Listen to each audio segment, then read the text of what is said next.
look at me walking near the Peugeot 2008 as oh, has to be the driver's side. See? It unlocks by itself. Oh, how I wish all my cars have this feature. Okay, let's go. Review. When I switched to Pro mileage, in my case, I got 46-47% of savings for that car. Pro mileage was the only one that gave me 5,000 extra value to cover, yet still cheaper, a lot less. A lot less.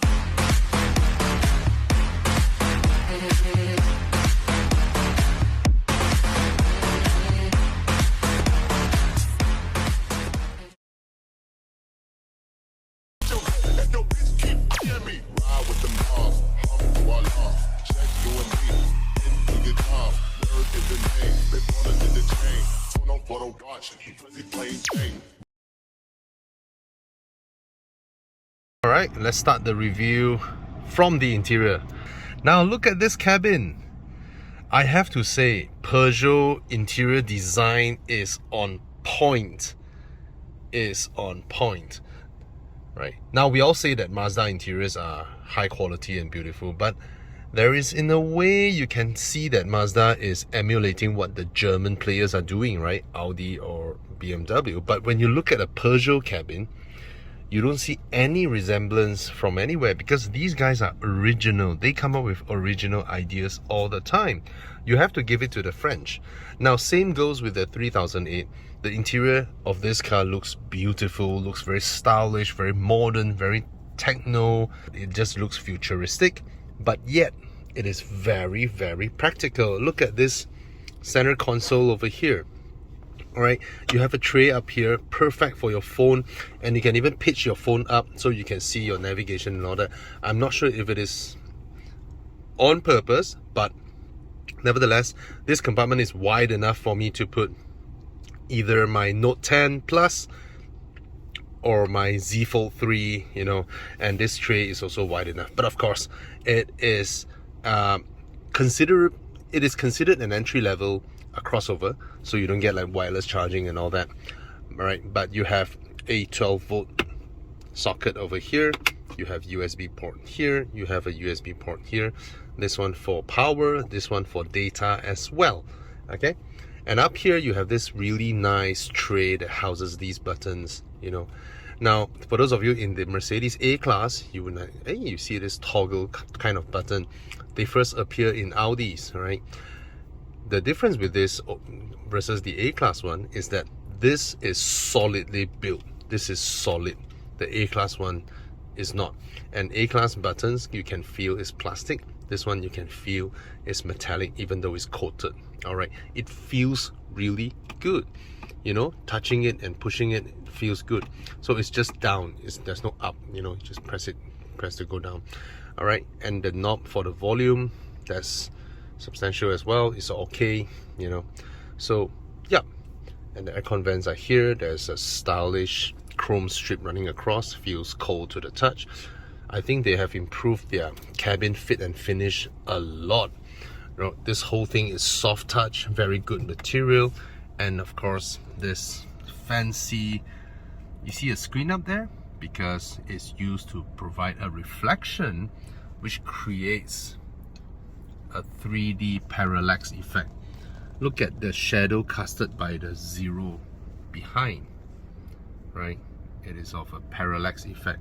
Very, very cool, and amazing that the French would, you know, put forth some R&D funds to create something that is just visually appealing, you know, and doesn't serve actual function, you know, in any way. Of course, with this, they can, with better UI, they can create like overlay effects on their visuals and all that, which is something that couldn't be done with a flat LCD screen if you want overlay and all that. But nevertheless, kudos to them. Now, this is perhaps the biggest thing that consumers might not get used to. When you sit in a Peugeot, a modern Peugeot, this is your vantage point, your eye. From your eye, you can see that you are looking at the speedo cluster, not through the steering spokes, but over and above the steering spoke. Actually, when you've gotten used to this, it is a much better implementation. First of all, the steering wheel is tiny. Look at that, that's my palm. The steering wheel is tiny and it's so nice to drive around, to turn around. The other thing is that in most cars, we always advise people's driving position to actually put the steering spoke below your wrist, right? So that you can turn. But most steering wheels are about 1 or 2 inch larger, so you need a curve. Your arms needs to be curved in order to turn. But in a Peugeot, you can actually sit far back to allow your legs to stretch, and you can have a more straighter arm length, and yet you can still turn the car easily because the steering wheel's circumference is smaller. I think that's brilliant. And for me, my fat thighs, is much easier for me to go in and out of the car. It never blocks me, right? So I really appreciate this steering wheel. It's super nice and it's so easy to get used to, even though it is something that you've never seen before. Okay, here is another thing that people need to get used to. You'd be like, why is all these controls at the back, right? To pause the song, to volume up, volume down, you know. But again, same thing. After a while, it happens so naturally. It happens with muscle memory, and it takes the cluster away from the controls over here and put it there. Back then, they even have two. They have two stalks, one on the left and right, one purely for the radio controls, one purely for cruise control. All right, so these are the things that Peugeot has always done, and I think it's brilliant, you know, to have this screen over here angled towards the driver. Look at this part that curves out. Yes, it's for styling, but let me tell you this: when you are driving, all right, and trying to touch screen, I think a lot of people with cars with touchscreen would concur with this. Sometimes it's very hard to pinpoint, because when you're driving, it does that, all right? But when you have this part, you rest your other finger, it's so easy to point and touch things. Sorry, I'm at this screen already. All right, so it is pretty easy to rest your fingers here and as a point, so that you can touch and press things accurately and easily. All right, one thing that I noticed is that, yes, because of the segment of the car, the screen takes like half a second to react, you know, the interface changes. All right, it's not a deal breaker, but it's noticeable. Okay, down here you have your parking brakes, you have your drive modes, eco, normal, and sport. Of course, it changes the throttle mapping and all that. Okay, here are cup holders, one deeper, one shallower. It's all right. This is smaller, this is bigger, and they are deep, so the drinks will be, you know, well, they won't move around or shake that much. This one is solidly built. Okay, a deep compartment as well.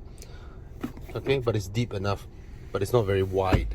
One thing that the French, especially PSA Group, Peugeot, I have no idea why the same thing is here. The fuse box. All right, the fuse box has always been here, so that it renders the glove box only half usable. All right, there you can put some cards and all that, but that's about it.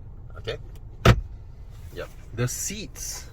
Now, the seats, the leather feels good. It's smooth, and I just came off the E-Class. This leather feels much higher quality than that in the E-Class. All right, the stitchings look good. It made a pattern out of it. In terms of comfort, I think it's moderate. It holds me well. This is long and deep enough to have my, you know, as thigh support.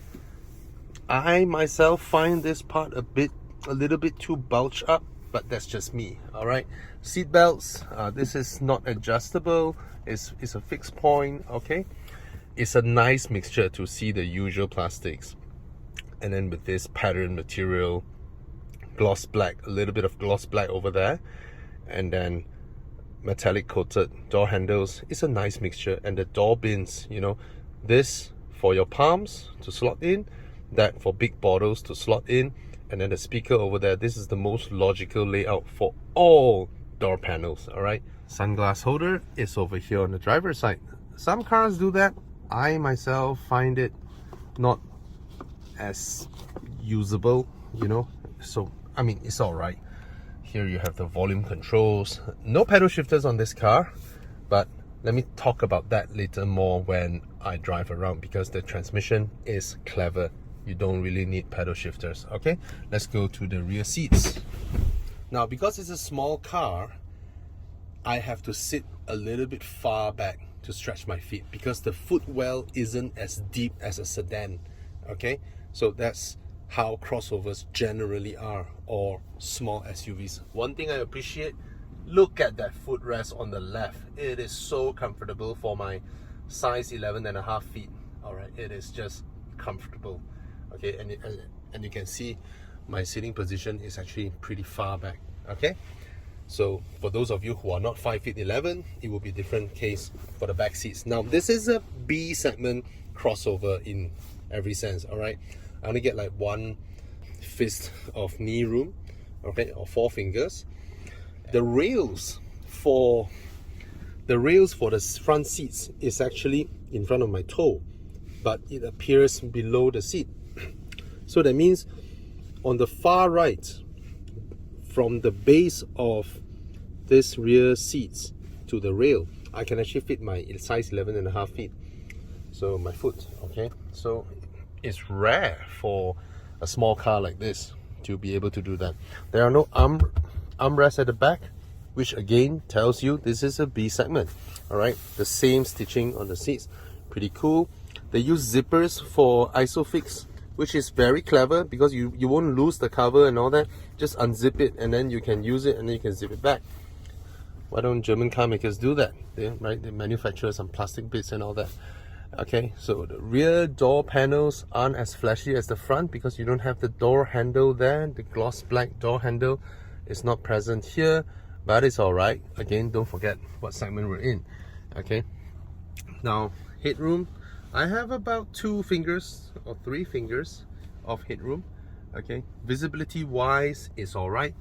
The window line sort of impedes a little bit on my view, but generally it is good enough, because it's a higher sitting position at the back here, and this window stretches all the way through my peripheral vision. So if I'm sitting here, I'm looking at the visibility and all that, which is pretty good. All right, of course I would have wished, like the previous 2008, if it comes with a panoramic roof, but just look at the price point they managed to do for this car. This car is really well spec. All right, has a turbo engine, very powerful, I mean for its segment, and they managed the price point at about 120,000. So this is a very, very viable alternative to your C segment sedans, which are around 120k, and it looks stylish. It is a crossover, no power boot, of course. All right, and it's a large boot.